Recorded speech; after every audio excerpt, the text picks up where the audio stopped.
President Trump says he will do whatever it takes to take control of Greenland. President Trump says the United States needs Greenland for international security. President Trump reiterated his desire for a U.S. takeover of Greenland in the Oval Office yesterday. Trump has revived his threat to use military force to annex Greenland, placing the island under U.S. Northern Command. The trigger? A $3 billion deal Greenland just signed with Canada and the EU, cutting the U.S. out completely. What Washington once mocked as an island you could buy has become ground zero for a geopolitical clash.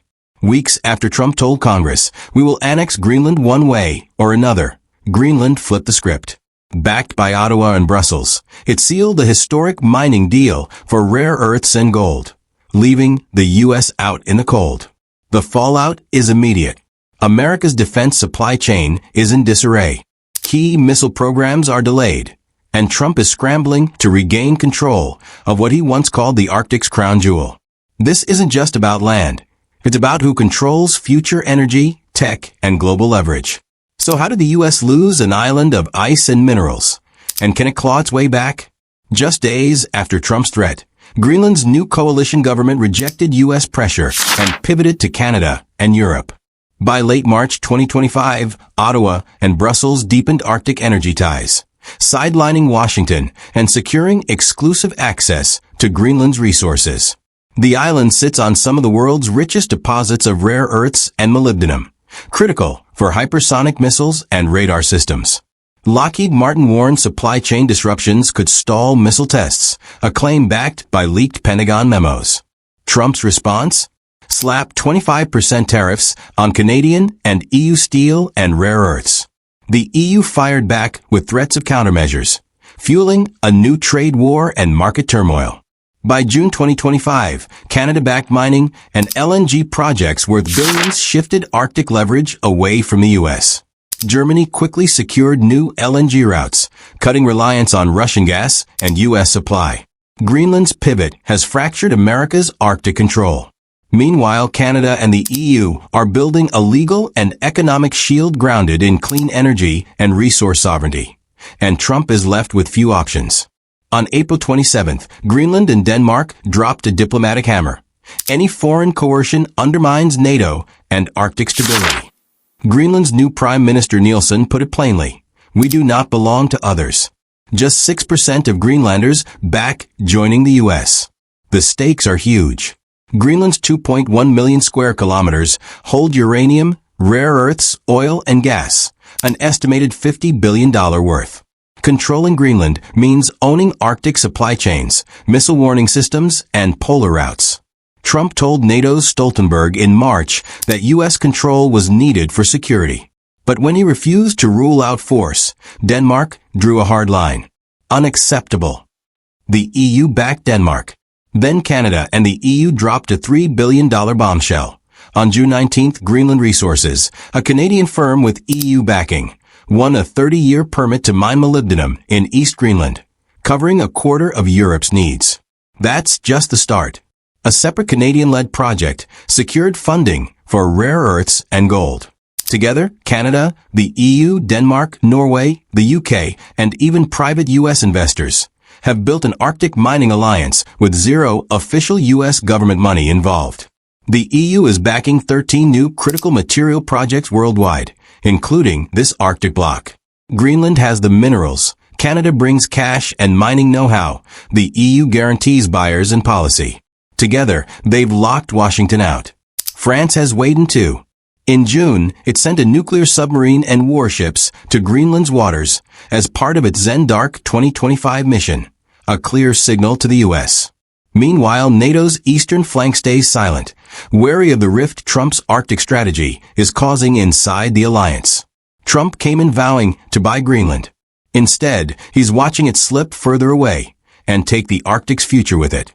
EU members like France back a multilateral Arctic plan. Meanwhile, the U.S. is pushing ahead with its own military muscle. The stakes are high. NATO was built on shared defense, but its Arctic strategy is now splitting. One side wants collective control. The other wants to go solo, risking alliance unity and Arctic security. This clash comes as melting ice opens new polar routes near Greenland. Key choke points like the JUK Gap and resource zones are heating up fast. NATO chief Jens Stoltenberg and EU leaders warn that a fracture here could weaken defense across northern Europe, from Scandinavia to the Baltics. So far, France has stepped up with visible naval power. Others stay cautious. Washington's push for solo dominance in Greenland is rattling allies, while Paris signals it's watching closely. NATO's Arctic problem isn't just about submarines, it's about trust.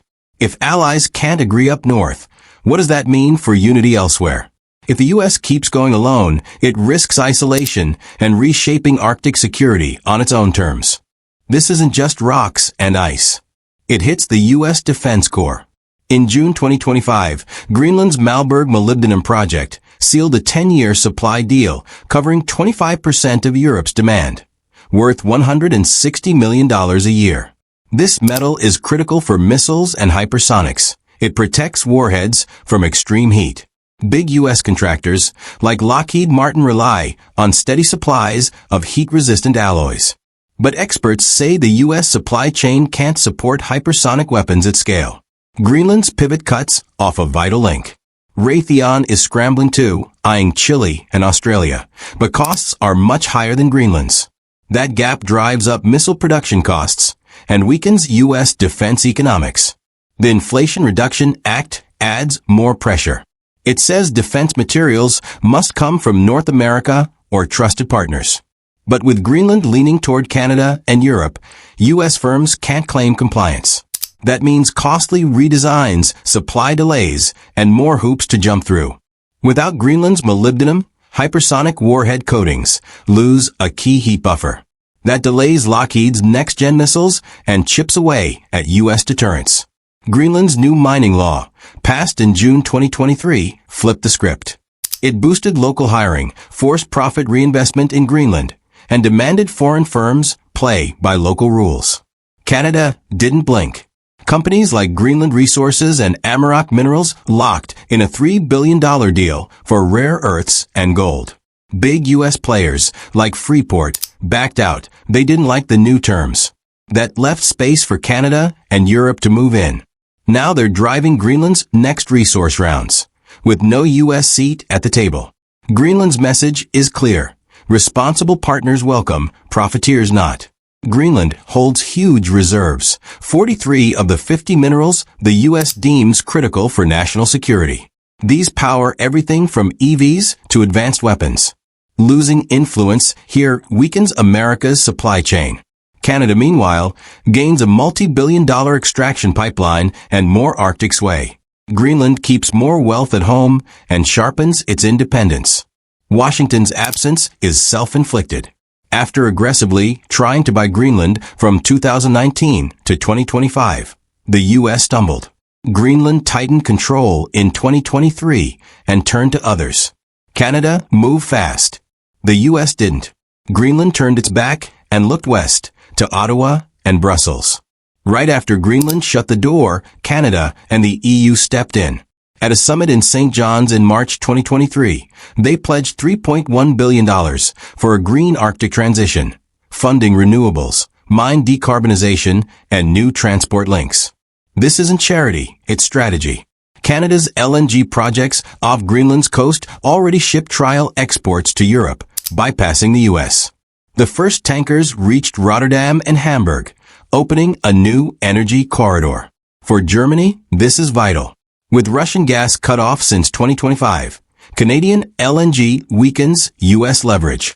Ottawa's move shows Europe it can secure energy without depending on Washington's shifting policies. Canada isn't sending troops, it's building supply lines and Arctic influence. The $3.1 billion fund ties money directly to power. For the U.S., the outlook is bleak. Washington once dreamed of owning Greenland. Now it risks losing Arctic minerals and LNG routes for good. Canada is shaping Arctic flows while the U.S. watches. The Arctic has become a stage for green diplomacy, not just military power. Canada is moving in with money and strategy. The U.S., once dominant here, risks becoming irrelevant.